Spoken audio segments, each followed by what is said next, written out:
Let me ask you this too, because you've done a lot of comedy in your career, Yeah. and we got to the point in the last 30 years or so where women weren't, especially beautiful women, and I'm sorry, you're beautiful. Fine, thank you. Dzień Be- dobry. That's right, own it, girl. That's you. Beautiful women weren't looked upon as being funny, and you must have loved again that hunger in you, that appetite you have as an actress. To it was almost like you felt you had to prove that a beautiful woman can be funny. And Well, you know, I think life is full of comedy and drama. That's why we have the two masks, right? So even if I'm playing Monica Velour, who's a very tragic character, or Princess Cosmonopolis, it doesn't mean I can't have a sense of humor. But you know what I mean? I mean, even Yeah. there's so many times in women, if you're beautiful, Yeah. you're beautiful. I mean, Yeah. that's almost your character. You're beautiful. Don't do anything. Just be beautiful. Yes. And yes. you had to chafe at that at the very beginning, didn't you? Yes, but I'm a clown, you know? I'm a funny, sexy clown. And, and you know, some people are frightened of clowns. I love clowns. And You think so? Because I think some people are frightened of beauty, you know? And some people are frightened of beauty, yes. I think that my humor, in some ways, breaks down the barrier of what people see sometimes, yes. Do you consciously do that to understand that maybe sometimes because people are, because you're... Well, I like to think I'm funny, too, sometimes. I think you're funny sometimes. I think they would agree with that. But you know what I mean? It becomes a way for you to take the tension out of a conversation, or to disarm, or to give a character more dimension by making somebody not just eye candy. But I guess so. I've been around so many people who are absolutely gorgeous that I just think that I do the best with what I have, and I use what I have. Really? The best what you have? No, well, now, the modest part of I'm you're not trying so to be Canadian. modest. I'm not trying to. No, yeah, I gotta watch that. No, I'm not saying that I don't think that I'm good looking. I like the way I look. I really appreciate the way I look. I like the way you look too. Thank yes. you. And I thank my mom for her cheekbones. You know, my mom's in her 80s, and she looks fantastic. And I think, thanks, Mom, for that. And thanks for your perky breasts. I feel good about that. And yes, I work hard and all of that. But it doesn't really, it's not enough just to look good. Because people would say to me, why you? Why do you have a career? There's a lot of pretty girls in Hollywood. And I said, yeah, you're right. I'm lucky, and I work hard, and I have talent. But I've seen people in theater school in particular, I saw fantastic actors. They never worked one day. And I think part of it has to do with just working friggin' hard. Really, you know, putting other things in my life as not the priority. This was always my passion. This is what I wanted to do. And, you know, those actors sometimes didn't want to get out of bed and just show up.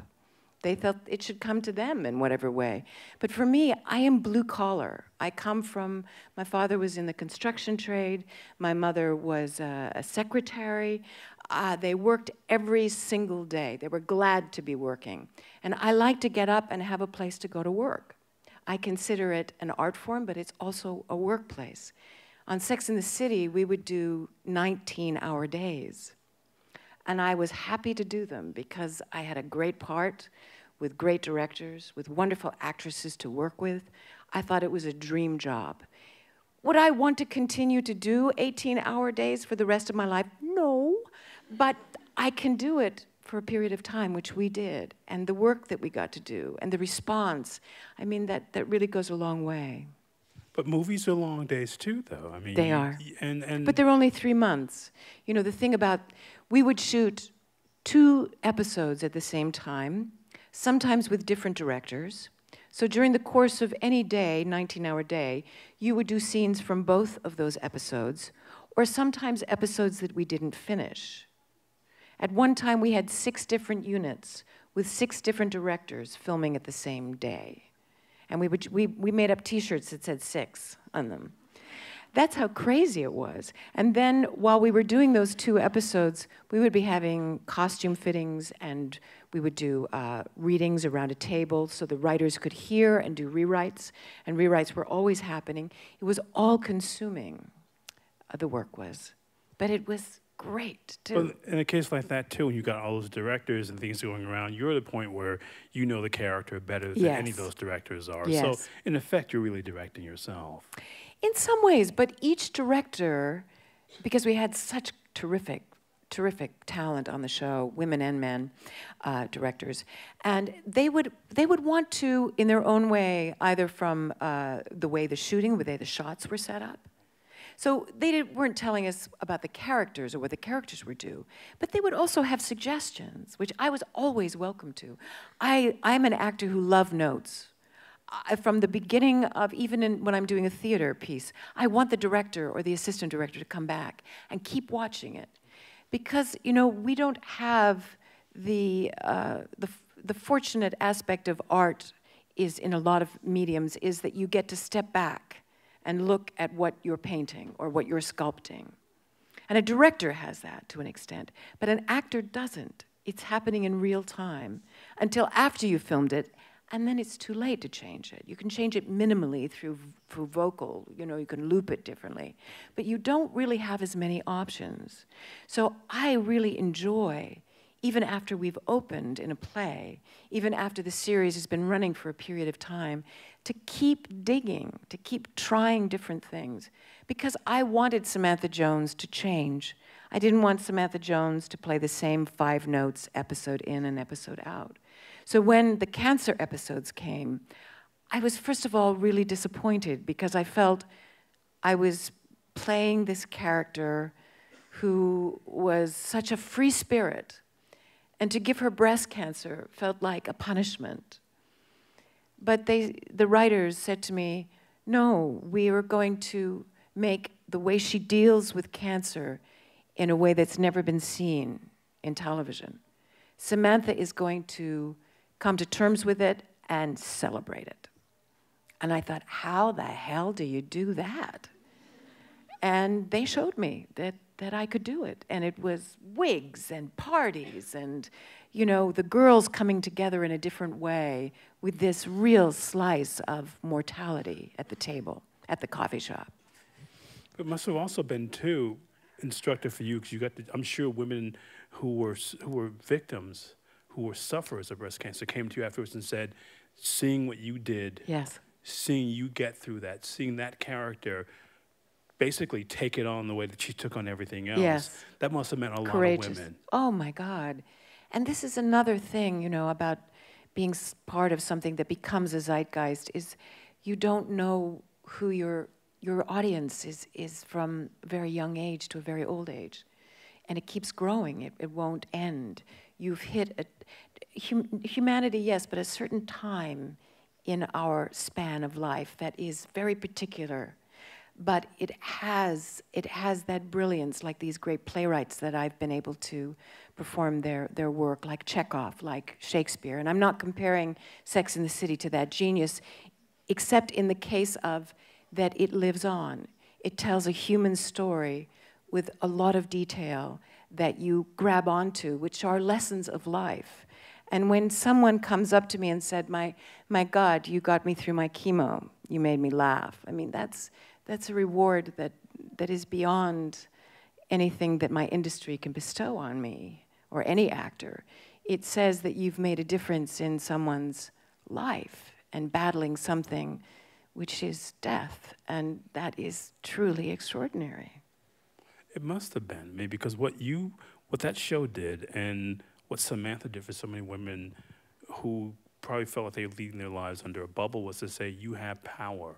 Yes. And that is the way that show was key. And I wonder at what point you saw that these women were leading their lives as if they earned them, rather than waiting for somebody to give them approval. Right. I've always said that I felt the 4 characters on this series made up one complete woman, different aspects of a woman.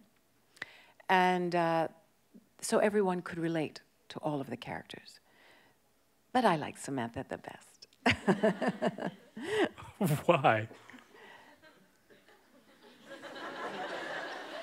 Because I played her. That's the answer. You won the prize. That's the answer I was looking for. It's that, but it's also because I felt we'd never seen a character like that. She was a modern day Aphrodite.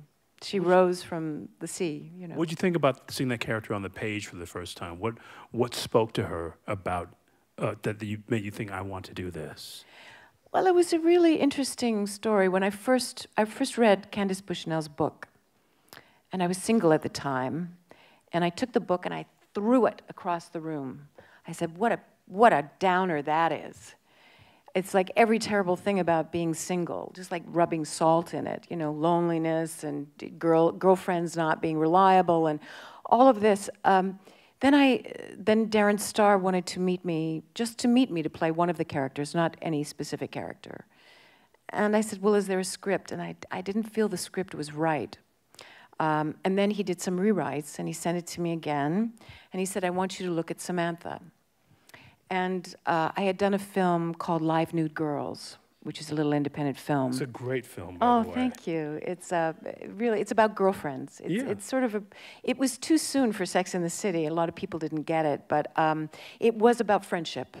It's about great with a slightly misleading title. Yes, yes, very misleading. I think the title really killed it because there was nothing nude about them. They were emotionally nude. Yeah. So anyway, he had seen that film and wanted me to play Samantha. And I turned it down. I thought, I don't really want to do episodic television right now. You hadn't done TV until that point. No, I was a Universal contract player very early on in my career, and I'd been on Starsky and Hutch and Quincy MD and you were on Quincy? Yes, and the Incredible Hulk. I did an episode of that. And Charlie's Angels. I did an episode of that. All these things come back and haunt you on YouTube.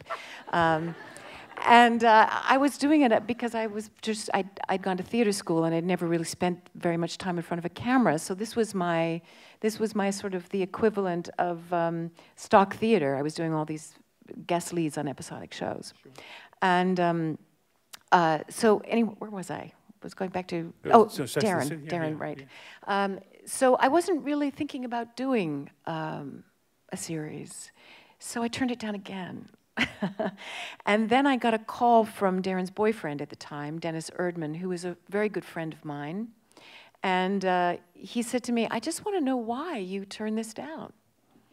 I said, because I just don't know if I can do it, and I feel that the script, you know, I didn't feel it's there yet. He said, you know, Darren has a new draft. You should read it, and you're wrong. This is your role, and it's going to change your career, and I think you really need to look at it again. So I spent a really sleepless night, and I called my agent. I said, get me the new script, and the new script was better. And we had lunch that day. He brought me over to HBO that afternoon, and they had already hired another actress. They paid her off, and I was on board. And about 3 weeks later, we were shooting in New York. That's how close it was. Wow. Yeah. But you know, because I rewatched the first season, that pilot is really kind of noirish. The show takes about 6 episodes to find its way. It truly does. It truly does. We did the pilot, and it took really 6 months for HBO to say yes to the series. There's no sunlight in that pilot. No, it all takes place at night. It's Susan Seidelman directed it. Yeah, it is. And we also brought on a writer called Michael Patrick King, who took over the show and did the movies. Eventually took over the shows and directed the films. And what he did was he found 2 things in the series, specifically from Carrie and Samantha, that he really understood how he could change things and really bring it to be the story that it became, the family that it became. Because I was shocked, because I guess I forgot how, I mean, you almost expect these women are going to end up dead at the end of that pilot, you know? I mean, depressing? It's really kind of like, it's just kind of awful. Oh, God, I'm scared to see it now. I'm sure it's on YouTube somewhere, apparently. But, yes, I'm sure. But just watching those first 6 episodes, and you're also watching that chemistry grow. Yes. Between the women on the show. Well, it's like anything in life. The more you do it, hopefully the better you get at it. I think that's it, too. But I also think there's real affinity between you guys. You know that when there's chemistry. Always was. From the first read-through. There was just... Was there? Yeah, right there. It was right there. Brian De Palma told me once, because I did a film with him, and it was Bonfire of the Vanities. Bonfire of the Vanities. It was a sorry, I know your work. Oh, you do. You certainly do. It was a very long process for him casting. And I said, how do you choose your actors for your film? He said, my job is 99.9% finished when I've cast it properly. All I have to sit back and is let that actor do what I need them to do. So I had about 6 auditions with him for Bonfire of the Vanities. And I waited for it. I turned down a lot of work because I really wanted to work with Brian and Tom and Bruce and all the rest of the cast. So no, he said that was the key to film, is to get actors, to get the right actor for the right role. But just thinking, as you brought that up, how tightly wound she is. I mean, you talk about that posture, you have great posture, but she was physically incapable of relaxing. Yeah. For that, I had to lose 20 pounds. I'd gain Monica Valor, lose for Judy McCoy. She was called the social X-ray, and I did look like an X-ray. I remember seeing friends who from out of town while I was shooting it in Los Angeles and New York, and they said to me, "Are you ill?" They thought I was really ill because I looked ravaged, and I felt ill. And I said to Brian, "Do I really have to lose the weight? Can't I just do it?" He said, "No, you've really got to, because you will feel differently 20 pounds lighter than you are." And I did. I felt very vulnerable, not just to heat and cold, but to everything, to touch, everything. Well, and she was determined to be that trophy. I mean, you could also, again, the one thing that kind of runs through all these performances, even to some extent with Monica, is that kind of ambition. In her case, it's just to sort of numb herself so she can't feel anymore. Yeah. It's to be part of the elite. That drove her. In that case, Julia, obsessively. Yeah, but that ambition. Yes. I mean, and ambition. It's not really, it's ambition, but it's deeper than that. It's wanting to be accepted by a club that doesn't accept you. It's wanting to be part of a level that you feel that you're not part of. That's a real emotional need. I need that. Because you can't play ambition. What does ambition mean? It means I go deeper than that. I find that's the key. You know. But you see what I mean? There's so many of these. There's a drive of one kind or another in many of these characters that you play. Everything is about. It's the Stanislavski system, which is you need to want something. You need something. Every character needs something in a story. They play a part in the great need of the storyteller, but you play a need as a character. For Monica Valor, it was her child. Her child must survive. For Samantha, it was to have all of this fun and to be needed, to be the life of the party. She needed to, I always thought about her talking from the mount almost. She had been there, she had done that. They needed her. They needed her because she was the voice of experience. So she provided that for them. But in the case of Samantha, it must have been great too to play a woman who was unapologetic about being successful. Because so often... Absolutely, especially about her sexuality, yes. And her choice. She chose. Always she chose. Sure. And women do choose, I believe. But also often, I mean, with the difference between Judy McCoy and Samantha, probably in some ways, even in the same social circles, you think about it, certainly the same place, certainly the same time, is that Samantha wasn't, again, waiting for somebody else's approval. I mean, she was successful as a PR, a company owner, an entrepreneur, as a person. Women so often in, I think of as being male-dominated dramaturgy in America, one way or another are punished for success. And Samantha was the character who was not. Yes. And I thought that, to me, was the most potent thing about it. And your celebratory aspect of that character, that love of success. Yes. Yes, and family, you know. There was a feeling, the message of the show is, for women, friends are your family.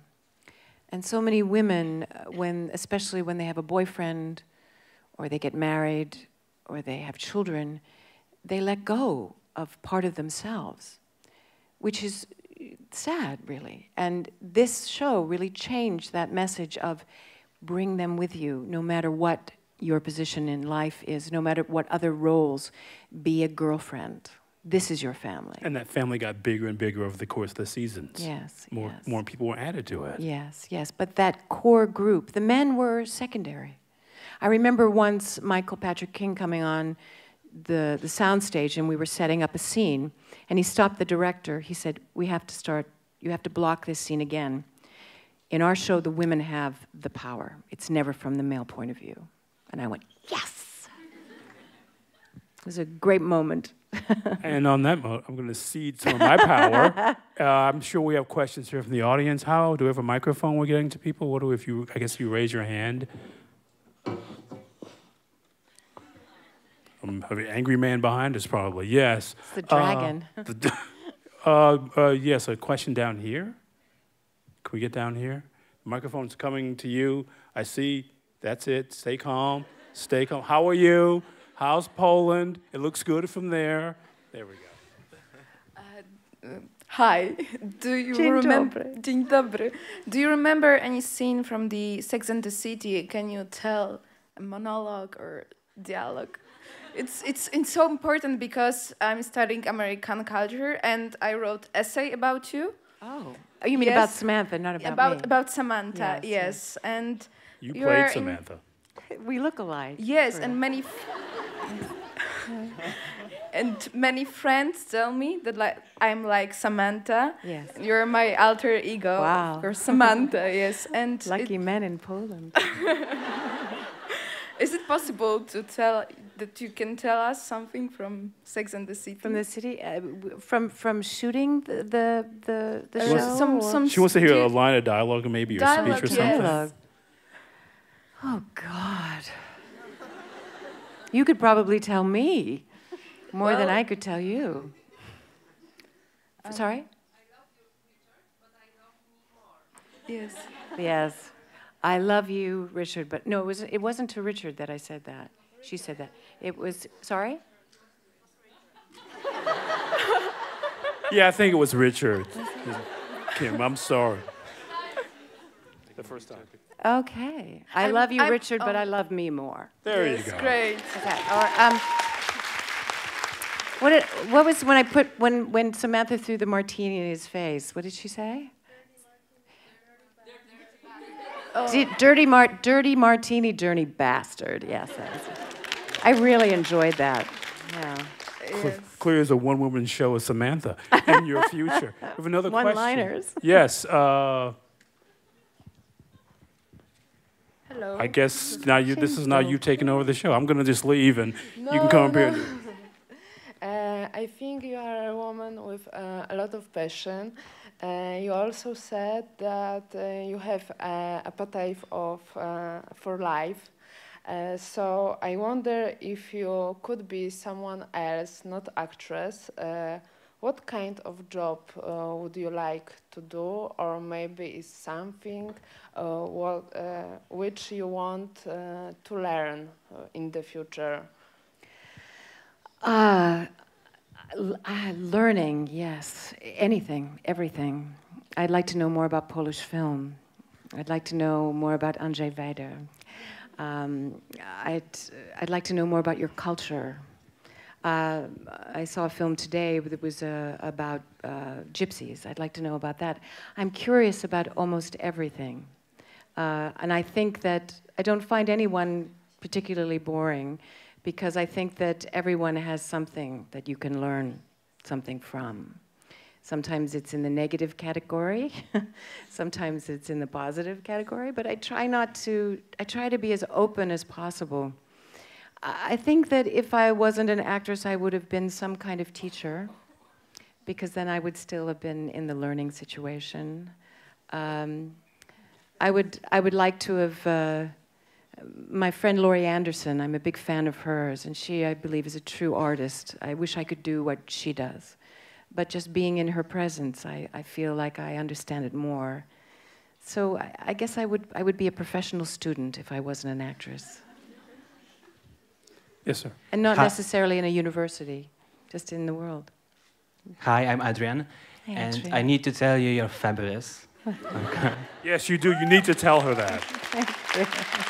And my question is, are you in touch with the girls, with Cynthia Nixon, with Sarah Jessica Parker right now? Cynthia is, Kristen is doing a play in London, which I won't be able to see, sadly, because I've been working. I saw Cynthia about a year ago, and Sarah I have not seen for 3 years. And I think mostly because since I finished filming the last film, I've been spending a tremendous amount of time in Europe. I'm mostly doing plays in London and traveling. So I haven't even seen my family, never mind my TV family. But when we do see each other, it's like no time has really passed. And I think that the press really wanted us to be at each other, which was never the truth. Why do you think that was? Because I think it's women at each other. It pleases a lot of women, a lot of men. It sells magazines. Yeah, it sells magazines. Yeah, it does. And it's delicious. It's gossip, you know. It's delicious. But we had tremendous respect for one another as actresses, as women. We all have very, very different lives. I'm the only one who doesn't have children, so they had children. I like children. So, you know, I think children take up, when you have a child, your life becomes, especially when it's a young child, your life becomes about that. And I had so much respect for all three, Kristen adopted recently, to take on this job, which is so demanding, and also be the mothers that they are, and the wives that they are, and have the relationships, because I don't know how they do it, but no, it's always great to see them. Can I have another one? No, this best. Okay. I'm sorry. Okay. Well, hi, Kim. It's very nice to have you here. I have a question again about Samantha. I'm a huge fan of the series Sex and the City. And your Samantha, she was so self-confident. It was so inspiring to me. It was amazing. I always wanted to be as self-confident as she was. Me too. Yeah? Oh, that's good to hear. Yes. And could you please tell me how to be as self-confident as Samantha was? Yeah, how do you do that? Please do. If I knew the answer to that, I think she had a great belief in, first of all, I think she's very truthful. She always speaks the truth, according to her. And, you know, I think that there was a great joy in her being the older member of the family, really. She was like the mama, you know, and a protectiveness in that. But if you really look at the series of Samantha, she is the bubbles and the champagne and all of the confidence, but she can't really go there. She can't really open her heart. She was hurt very early on in her love life, and she decided to take control of it. So even Samantha has a price to pay in being confident and wonderful, but she also has something going on emotionally, and all of us do. And I think she has good days and bad days, but she is a fictional character.